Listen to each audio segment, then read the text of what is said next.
Imagina só um alerta, uma mensagem urgente enviada por um dos maiores psicólogos do século XX, que parece que foi escrita ontem, pra gente.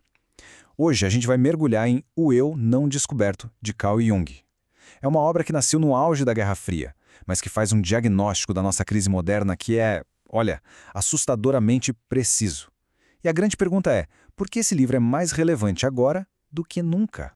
E olha, isso aqui não era só um exercício filosófico, de jeito nenhum. Para o Jung, era um verdadeiro alarme de incêndio para a civilização. Ele estava vendo a sociedade ali na beira de um colapso existencial e sentiu que era obrigação dele gritar, sabe, botar a boca no trombone para o mundo inteiro ouvir. Para a gente sentir o tamanho da urgência do Jung, a gente precisa voltar no tempo. Pensa nos anos 50. O mundo estava literalmente rachado no meio, paralisado de medo sobre a sombra de uma guerra nuclear, ideologias totalitárias crescendo, e o medo não era uma coisa abstrata. Era o ar que as pessoas respiravam. E essa citação do Jung, caramba, ela captura o clima da época de um jeito que arrepia. Ele não estava sendo poético, não. Para ele, as bombas atômicas, o poder absoluto do Estado, nada disso era o problema em si. Eram só a febre, os sintomas de uma doença muito mais profunda que estava consumindo a alma humana por dentro. Essa era a pergunta que tirava o sono do Jung e que guia o livro inteiro. O que foi que ele viu que deixou ele tão alarmado? A resposta, segundo ele, estava em duas forças gigantescas que estavam literalmente esmagando o espírito humano. A primeira grande ameaça, e talvez a mais visível, era o poder avassalador da massa. Jung percebeu que as grandes organizações, governos, empresas, movimentos sociais estavam silenciosamente devorando aquilo que nos torna únicos, a nossa individualidade.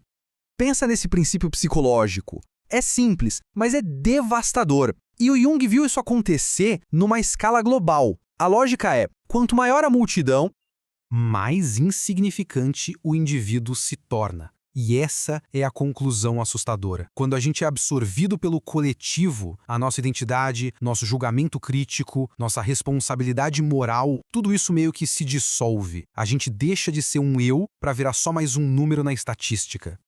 Esse slide aqui mostra o contraste de forma bem clara. De um lado, o indivíduo, que é onde mora a consciência, a capacidade de pensar e de ser responsável pelos próprios atos. Do outro lado, a massa, que é tipo um organismo movido por emoção, por slogans e não pela razão. O perigo, como Jung alertava, é que no meio da multidão a pessoa regride, ela perde as qualidades que a tornam de fato humana. E é aqui que o negócio fica sério. Quando a responsabilidade de cada um evapora, alguma coisa precisa preencher esse vácuo de autoridade, né? E para o Jung, essa alguma coisa era o Estado. O Estado vira o juiz supremo do que é certo e errado, exigindo lealdade total e se tornando na prática uma espécie de Deus secular que dita cada pedacinho da vida.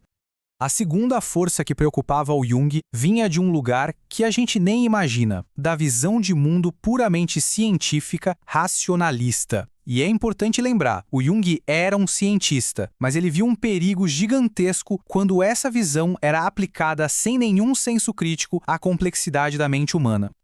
A crítica do Jung aqui é sutil, mas é demolidora. Ele dizia que a ciência, principalmente a psicologia e a sociologia que se baseiam em estatísticas, nos dá uma foto da pessoa média. Só que tem um problema. Ninguém é médio. A realidade é feita de indivíduos únicos, que não dá para reduzir a um número. Para deixar isso bem claro, Jung usou uma analogia genial. Imagina que a gente vai numa praia, pega todos os seixos, aquelas pedrinhas redondas, pesa um por um e calcula que o peso médio de cada um é de 140 gramas.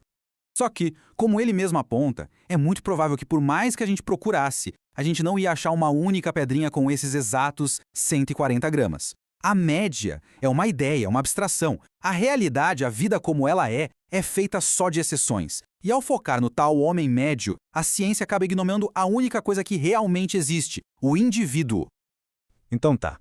Se o Estado e a ciência estatística estavam esmagando o indivíduo, onde é que ele poderia encontrar um contrapeso, um ponto de apoio? Jung argumentou que até as religiões organizadas estavam falhando nisso. E aí ele propôs uma distinção radical entre duas ideias. Primeiro, o credo.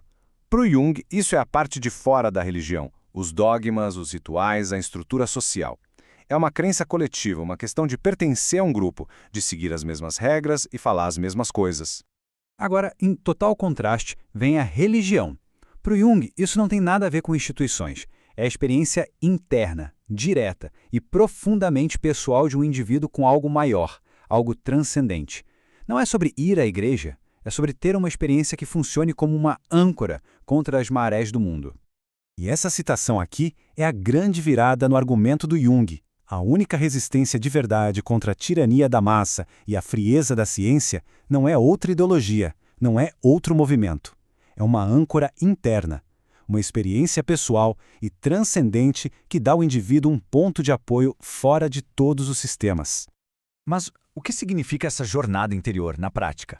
Como é que alguém encontra essa tal âncora interna? A solução do Jung, que foi o trabalho da vida inteira dele, se resume a uma tarefa, uma única tarefa, mas que é monumental: o autoconhecimento.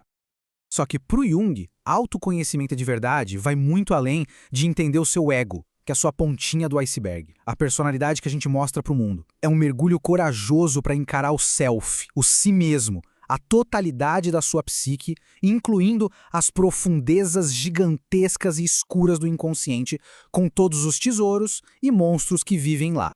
E o Jung não romantizava essa jornada, não. Ele era brutalmente honesto. Isso exige uma coragem imensa. A maioria de nós, ele dizia, tem um medo profundo de olhar para dentro, de encontrar o que a gente não conhece em nós mesmos. Afinal, é muito mais confortável, muito mais seguro, simplesmente seguir a multidão.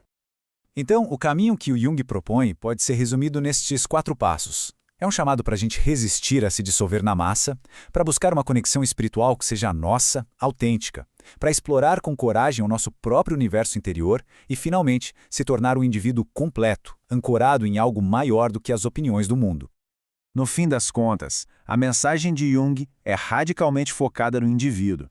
Ele acreditava que uma sociedade saudável não é nada mais do que a soma de pessoas psicologicamente íntegras. Por isso, a maior contribuição que qualquer um de nós pode dar ao mundo não é se juntar a mais um movimento, mas sim encarar a jornada difícil e solitária de se tornar quem a gente realmente é. E assim, a pergunta de Jung viaja através das décadas e cai no nosso colo com uma força ainda maior. Numa era de algoritmos, de bolhas ideológicas, de multidões digitais que nos pressionam a todo instante, a tarefa de descobrir quem a gente é de verdade, por baixo de todo esse barulho, continua sendo o maior de todos os desafios e, sem dúvida, a aventura mais importante de todas.